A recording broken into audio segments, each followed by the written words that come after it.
Hi guys, today I'm basically going to do a review on a knife that I was sent down very kindly by a knife maker called Bernie Garland. He sent the knife down to me so I could review it on YouTube and basically show you guys how the knife works, what it's all about, what its strengths and weaknesses are. The knife in question is this. It's very similar to a pucker in the fact that it has a straight spine, a Scandinavian grind and a flare at the end of the handle. This is Bernie's Woodsman bird and trout model, and this is actually the model that he uses personally himself when he's out in the field. So let's talk about the statistics of the knife. The knife is made from 01 high carbon tool steel, which is an excellent steel because it provides a really decent sharp edge, it holds an edge for a very long time, and it's easy to sharpen, which is very good. However, one downside of this steel is that it will rust if you get it wet. But that can be easily avoided by just cleaning your knife and taking care of it after you've used it. The knife is a full tang construction, with the tang going the whole length and width of the handle. Then it's bolted on with some rivets and some lanyard holes. This makes the knife extremely strong, and it means that it will stand up to any bushcraft task, including battening and any other hard task that you may encounter when you're out in the woods. The handle material, or scales, are handcrafted from box elder burr, which is a really nice material. It's very strong, warm and very comfortable in the hand. Bernie shapes his handle with lots of contours, so it's very good to get a nice solid grip, and it fits my hand very well. It also means that when you're using it, it won't slip out, so if your hands get wet or anything. Bernie also has a very kind of unique or interesting style of guard.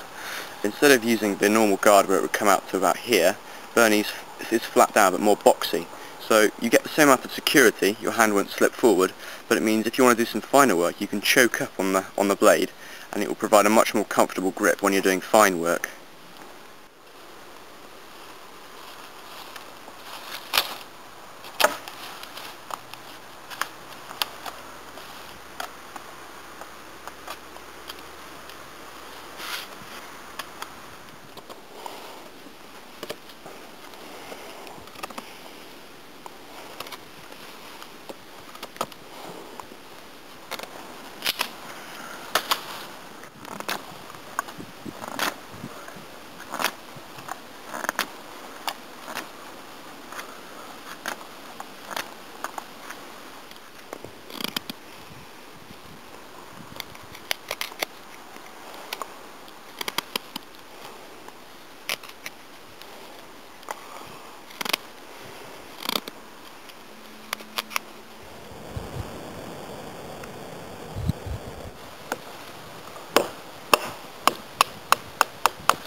One of the most foremost wilderness experts, says that any good knife should be able to carve one of these.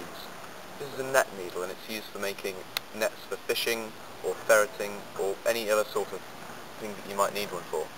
It's a very hard thing to carve, and I'm going to attempt it with this knife to test it out and see if it's any good.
just about done. You see there, it's pretty similar to the one that I showed you earlier, except mine's a bit more stout, but pretty much the general idea. So in Morz Kachowski's book, this knife is a decent woodsman's knife, because it's capable of carving something like this. The knife I found very good in the fact that I could choke up on the blade because of the guard. I found the tip very usable in doing the small kind of cuts like that where you make a circular cut or hollowing something out. That was very good.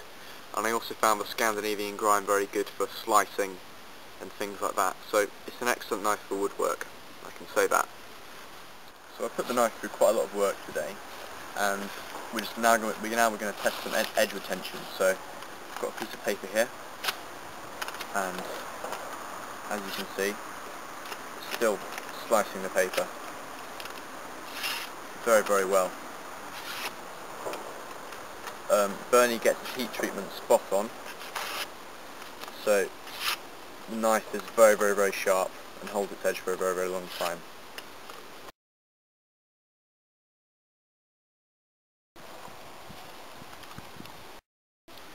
So the things I like about this knife are the handle. The handle provides a very solid grip, and it also means that you can choke up on the blade because of the lack of a guard. It's more of a beefy guard as opposed to a very prominent guard, which I find is quite a good design feature. Another thing I like is the blade shape. The blade shape, just like all puckos or Scandinavian knives, has a flat spine and a curving belly. This makes it very useful for doing slice cuts, power cuts and push cuts. And the small tip also is very good for doing small carving tasks and things like that.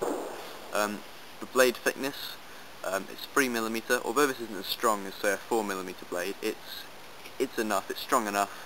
I mean, lots of Mora knives that people use, they're only 2mm, and they can stand through most things, so it's a very good thickness in my opinion.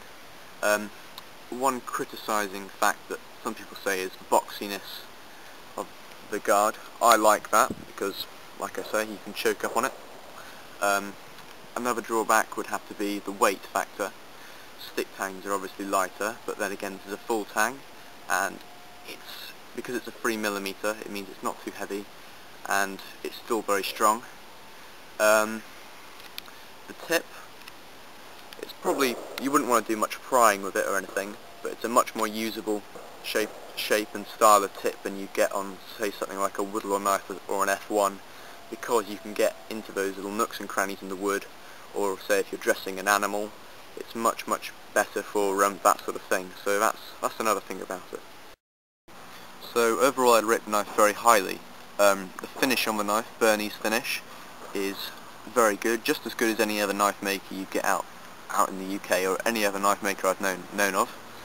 He gets his grind spot on, so this is definitely going to be a good cutter. The heat treatment is brilliant, the edge retention is very good, hence the steel. The steel is a very good quality steel. It's just a really nice knife. It's a knife that will tick all the boxes for me at least. Another thing I didn't mention about the knife is that Bernie also rounded off the spine up to here, so that when I put my thumb on it, it makes it much more comfortable. But he's also left it square up here so that I can strike my fire steel on it in order to get a fire, just like that.